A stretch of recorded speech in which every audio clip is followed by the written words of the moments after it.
wabarakatuh, dan salam sejahtera untuk kita semua. Pada kesempatan ini, kami akan mempresentasikan materi untuk mata kuliah pengambilan keputusan manajerial dengan topik pasar oligopsoni. Pasar oligopsoni adalah struktur pasar yang seringkali kurang mendapat perhatian namun memiliki dampak yang sangat signifikan dalam dunia bisnis dan ekonomi. Pada pasar ini, kekuatan utama tidak berada di tangan penjual, melainkan pada segelintir pembeli pasar yang menguasai permintaan pasar. Kondisi ini sangat mempengaruhi proses pengambilan keputusan manajerial, terutama dalam hal penentuan harga, pemilihan pemasok, serta strategi negosiasi. Oleh karena itu, memahami dinamika kekuatan pembeli dalam pasar oligopsoni menjadi sangat penting bagi calon manajer dan pelaku bisnis. Apa itu oligopsoni? Oligopsoni merupakan bentuk pasar di mana terdapat banyak penjual tetapi hanya sedikit pembeli yang menguasai pasar. Akibatnya, pembeli memiliki daya tawar yang sangat kuat dalam menentukan harga maupun syarat transaksi. Berbeda dengan pasar persaingan sempurna, dalam oligopsoni, posisi tawar penjual cenderung lebih lemah karena ketergantungan terhadap pembeli besar. Salah satu ciri utama oligopsoni adalah adanya pembeli dominan. Pembeli-pembeli ini mampu mempengaruhi harga pasar, kualitas produk, bahkan volume produksi yang harus dipenuhi oleh pemasok. Dalam konteks manajerial, pembeli dominan sering menjadi pihak yang menentukan arah kerjasama bisnis. Meskipun jumlah pembelinya sedikit, masing-masing pembeli saling memperhatikan dan mempertimbangkan keputusan pembeli lain. Keputusan satu pembeli, misalnya menurunkan harga pembelian, dapat mempengaruhi strategi pembeli lainnya. Hal ini menciptakan ketergantungan strategi yang penting dalam proses pengambilan keputusan. Bagi pemasok baru, memasuki pasar oligopsoni bukanlah hal yang mudah. Hambatan ini bisa berupa kebutuhan modal besar, hubungan jangka panjang antara pembeli dan pemasok lama, serta skala produksi yang tinggi. Kondisi ini semakin memperkuat posisi tawar pembeli dalam pasar. Mengapa oligopsoni terjadi? Yang pertama, karena adanya hambatan masuk yang tinggi. Salah satu faktor utama terjadinya oligopsoni adalah hambatan masuk yang tinggi. Dalam beberapa industri, hanya perusahaan besar dengan modal dan teknologi tertentu yang mampu menjadi pembeli. Hal ini menyebabkan jumlah pembeli terbatas dan kekuatan pasar menjadi terkonsentrasi. Lalu yang kedua, ada produk terspesialisasi. Oligopsoni juga sering muncul ketika pemasok menghasilkan produk yang sangat spesifik dan hanya dibutuhkan oleh sedikit pembeli. Kondisi ini membuat pemasok bergantung pada pembeli tertentu sehingga posisi tawarnya menjadi lebih lemah. Yang ketiga, ada skala ekonomi pembeli. Pembeli pasar biasanya memiliki keuntungan skala ekonomi. Mereka mampu membeli dalam jumlah besar sehingga dapat menekan harga dan mendapatkan syarat pembelian yang lebih menguntungkan dibandingkan pembeli kecil. Keempat, ada simetri informasi. Dalam pasar oligopsoni, pembeli sering memiliki informasi yang lebih lengkap mengenai biaya produksi atau kondisi pasar. Keunggulan informasi ini memberikan pembeli posisi yang lebih kuat dalam proses negosiasi. Lalu yang kelima, yang terakhir, ada konsolidasi industri. Melalui merger dan akuisisi, jumlah pembeli dalam suatu industri dapat berkurang secara signifikan. Konsolidasi ini memperkuat kekuatan tawar pembeli yang tersisa dan mendorong terbentuknya struktur pasar oligopsoni. Contoh oligopsoni dalam berbagai industri. Yang pertama, pertanian kopi. Di banyak negara penghasil kopi, ribuan petani kecil menjual biji kopi mentah mereka kepada hanya beberapa perusahaan besar yang mengendalikan rantai pasok global, seperti Nestle dan Starbucks. Pembeli besar ini memiliki kekuatan untuk menetapkan harga beli yang seringkali sangat rendah, menekan margin keuntungan petani. Yang kedua, produksi susu. Peternak sapi perah seringkali harus menjual susu mentah mereka kepada sejumlah kecil perusahaan pengolahan susu besar. Perusahaan-perusahaan ini memiliki infrastruktur dan kapasitas yang diperlukan untuk mengolah dan mendistribusikan susu secara massal, memberikan mereka kontrol signifikan atas harga beli dari peternak. Yang ketiga, industri otomotif. Produsen komponen mobil yang banyak dan beragam bergantung pada beberapa produsen mobil raksasa seperti Toyota dan Honda sebagai pembeli utama. Para produsen mobil ini dapat menekan harga komponen secara agresif karena skala pesanan mereka yang besar dan ketergantungan pemasok terhadap mereka. Yang keempat, industri pertahanan. Pemasok komponen atau sistem pertahanan yang sangat terspesialisasi seringkali hanya memiliki satu atau dua pelanggan utama, yaitu pemerintah atau kontraktor pertahanan besar. Ketergantungan ini memungkinkan pembeli untuk mendikte harga dan spesifikasi dengan persyaratan yang sangat ketat. Dampak oligopsoni terhadap petani dan pemasok kecil. Yang pertama, harga yang ditekan. Ini adalah dampak paling langsung. Pembeli dominan dapat menekan harga beli hingga ke level yang lebih rendah, seringkali tidak mencukupi untuk menutupi biaya produksi pemasok, apalagi menghasilkan keuntungan yang layak. Yang kedua, kontrak yang tidak adil. Pemasok kecil seringkali terpaksa menerima syarat dan ketentuan kontrak yang tidak menguntungkan, termasuk persyaratan kualitas yang sangat ketat, jadwal pengiriman yang tidak fleksibel, dan jangka waktu pembayaran yang sangat panjang. Yang ketiga, inovasi yang terhambat. Dengan margin keuntungan yang tipis, pemasok memiliki sedikit insentif atau kapasitas finansial untuk berinvestasi dalam inovasi, penelitian, dan pengembangan produk atau proses yang lebih baik. Yang keempat, ketergantungan dan risiko. Ketergantungan pada satu atau beberapa pembeli besar menempatkan pemasok dalam posisi yang sangat rentan. Jika pembeli tersebut memutuskan untuk beralih pemasok atau mengurangi pesanan, pemasok bisa gulung tikar. Yang kelima, pengembangan ekonomi lokal terganggu. Ketika petani dan pemasok kecil kesulitan bertahan, hal ini dapat menghambat pertumbuhan ekonomi di daerah pedesaan atau komunitas yang bergantung pada industri tersebut. Pengaruh oligopsoni terhadap harga dan kualitas produk. Yang pertama ada penurunan harga bahan baku. Pembeli memiliki kekuatan besar untuk menekan harga bahan baku dari pemasok. Ini dapat menurunkan biaya produksi bagi pembeli yang kadang-kadang tetapi tidak selalu diterjemahkan menjadi harga yang lebih rendah bagi konsumen akhir. Lalu yang kedua, perubahan kualitas. Dalam upaya untuk memenuhi permintaan harga rendah dari pembeli, pemasok mungkin terpaksa mengurangi kualitas bahan baku atau proses produksi mereka. Namun di sisi lain, pembeli besar seringkali menuntut standar kualitas yang sangat tinggi untuk produk akhir mereka, sehingga mendorong pemasok untuk mempertahankan atau bahkan meningkatkan kualitas demi mendapatkan atau mempertahankan kontrak. Yang ketiga, pilihan produk terbatas. Pembeli yang dominan mungkin memilih untuk hanya membeli jenis produk tertentu yang sesuai dengan lini produksi mereka, sehingga mengurangi insentif bagi pemasok untuk mendiversifikasi atau mengembangkan produk baru. Yang terakhir, hambatan inovasi. Seperti yang disebutkan sebelumnya, margin yang sempit dapat menghambat kemampuan pemasok untuk berinovasi. Ini bisa berarti produk akhir di pasar memiliki sedikit fitur baru atau perbaikan. Peran pemerintah dalam mengatur pasar oligopsoni. Yang pertama, anti monopoli dan anti persaingan. Pemerintah dapat menerapkan undang-undang dan regulasi anti monopoli atau lebih tepatnya anti oligopsoni untuk mencegah pembeli besar menyalahgunakan kekuatan pasar mereka. Ini termasuk melarang kolusi antar pembeli atau praktik pembelian predator. Yang kedua, penetapan harga minimum. Untuk melindungi pemasok, terutama di sektor pertanian, pemerintah dapat menetapkan harga dasar atau harga pembelian minimum untuk komoditas tertentu, memastikan pemasok menerima harga yang adil. Yang ketiga, dukungan dan koperasi pemasok. Mendorong dan mendukung pembentukan koperasi di kalangan pemasok dapat meningkatkan daya tawar mereka secara kolektif terhadap pembeli besar. Koperasi memungkinkan pemasok kecil untuk menjual produk dengan volume yang lebih besar dan menegosiasikan harga yang lebih baik. 4. Transparansi pasar. Pemerintah dapat meningkatkan transparansi informasi harga dan volume transaksi di pasar sehingga pemasok memiliki data yang lebih baik untuk menegosiasikan kesepakatan yang adil. 5. Subsidi dan insentif. Memberikan subsidi atau insentif kepada pemasok kecil untuk meningkatkan produktivitas, kualitas, atau kemampuan diversifikasi mereka dapat membantu mengurangi ketergantungan pada pembeli tunggal. Intervensi pemerintah yang tepat dapat membantu menyeimbangkan kekuatan pasar dan memastikan persaingan yang sehat, melindungi pemasok kecil, dan mempromosikan pertumbuhan ekonomi yang berkelanjutan. Strategi bagi pemasok untuk menghadapi oligopsoni. Yang pertama, diversifikasi pembeli.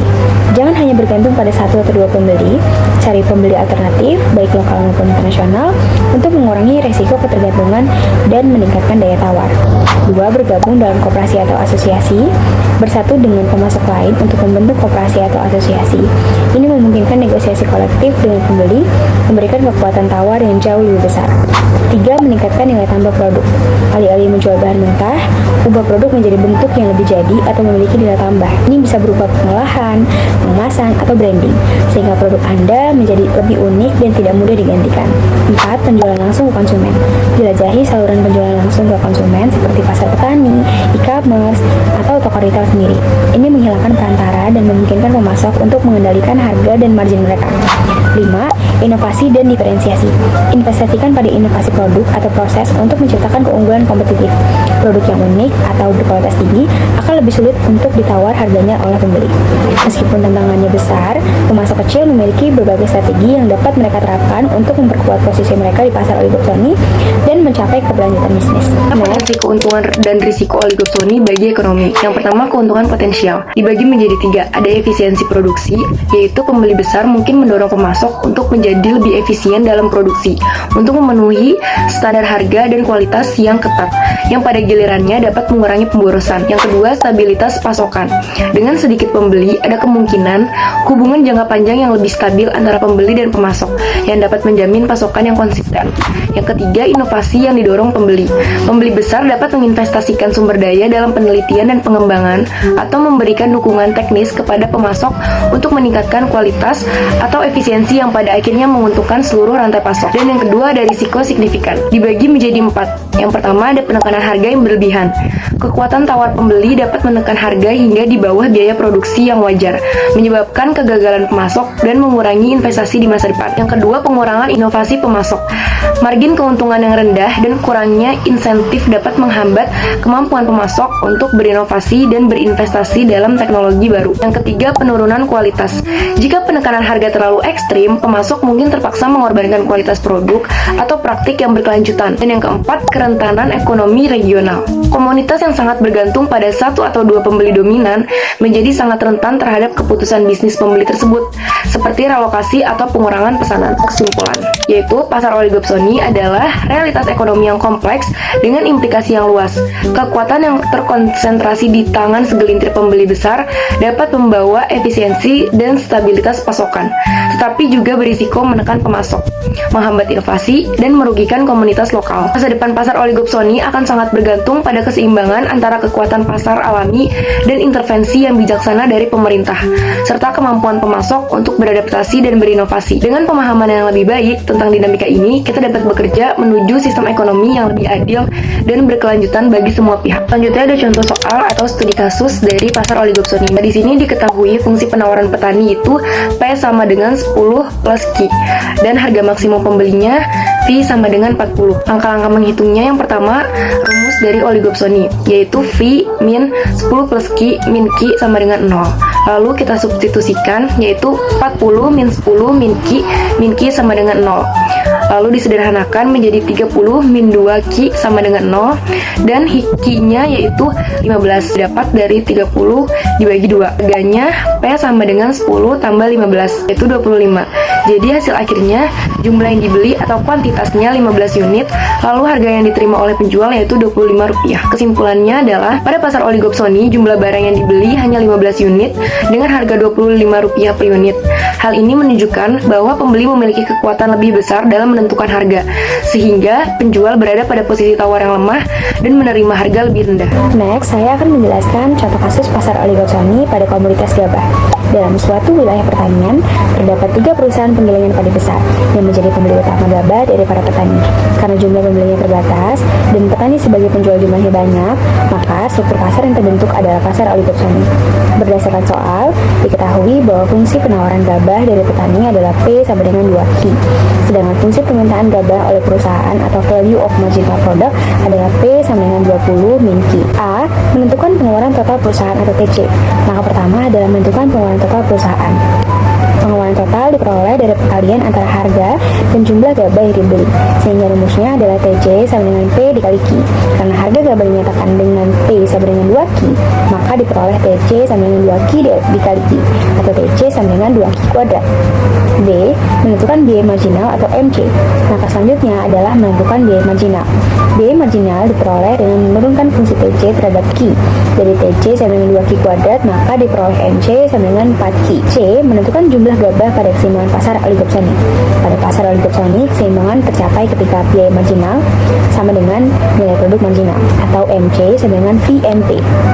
Dengan demikian, persamaannya menjadi 4Q sama dengan 20 min Q. Setelah disederhanakan, diperoleh 5Q sama dengan 20, sehingga jumlah gabah yang dibeli perusahaan adalah Q sama dengan 4. D.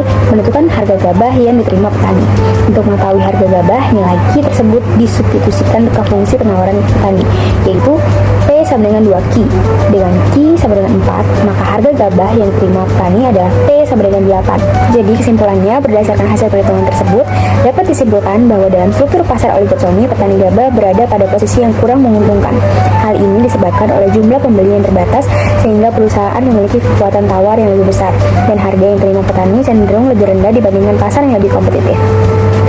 Pada soal ini dibahas pasar oligopsoni input daun teh. Terdapat 4 perusahaan pengolahan teh yang berkolusi sehingga memiliki kekuatan sebagai pembeli. Kurva penawaran dari petani adalah P sama dengan Q. Sedangkan kurva permintaan oleh perusahaan atau FMP adalah P sama dengan 24 min 2Q. Karena perusahaan merupakan pembeli input, maka biaya yang digunakan adalah total cost, yaitu TC sama dengan P kali Q. Sehingga diperoleh TC sama dengan Q kuadrat. Dari sini, marginal cost adalah MC sama dengan 2Q. Keseimbangan oligopsoni ditentukan saat marginal cost sama dengan FMP dengan menyamakan 2Q sama dengan 24 min 2Q.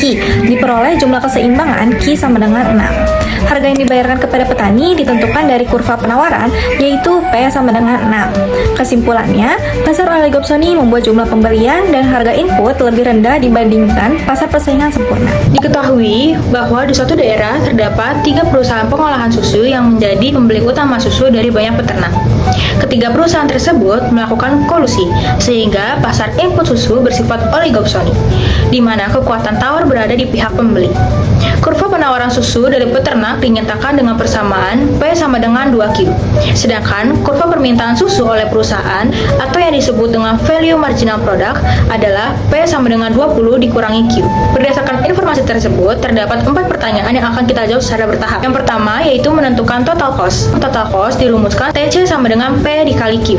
Karena kurva penawaran susu adalah P sama dengan 2Q, maka fungsi total cost menjadi TC sama dengan 2Q dikalikan dengan Q, sehingga diperoleh TC sama dengan 2Q kuadrat.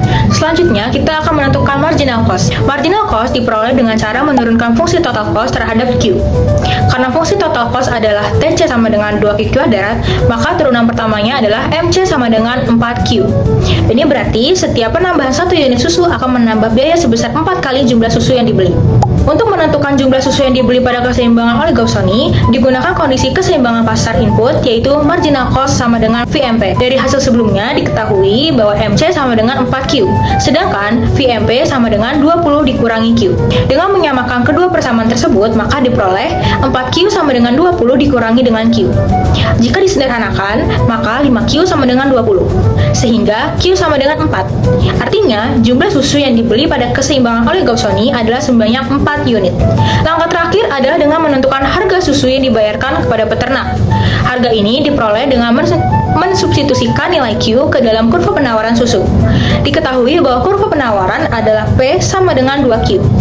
Dengan memasukkan nilai Q sama dengan 4, maka diperoleh P sama dengan 2 dikali 4, sehingga P sama dengan 8. Ini berarti harga susu yang dibayarkan kepada peternak pada keseimbangan oligopsoni adalah sebesar 8 satuan harga.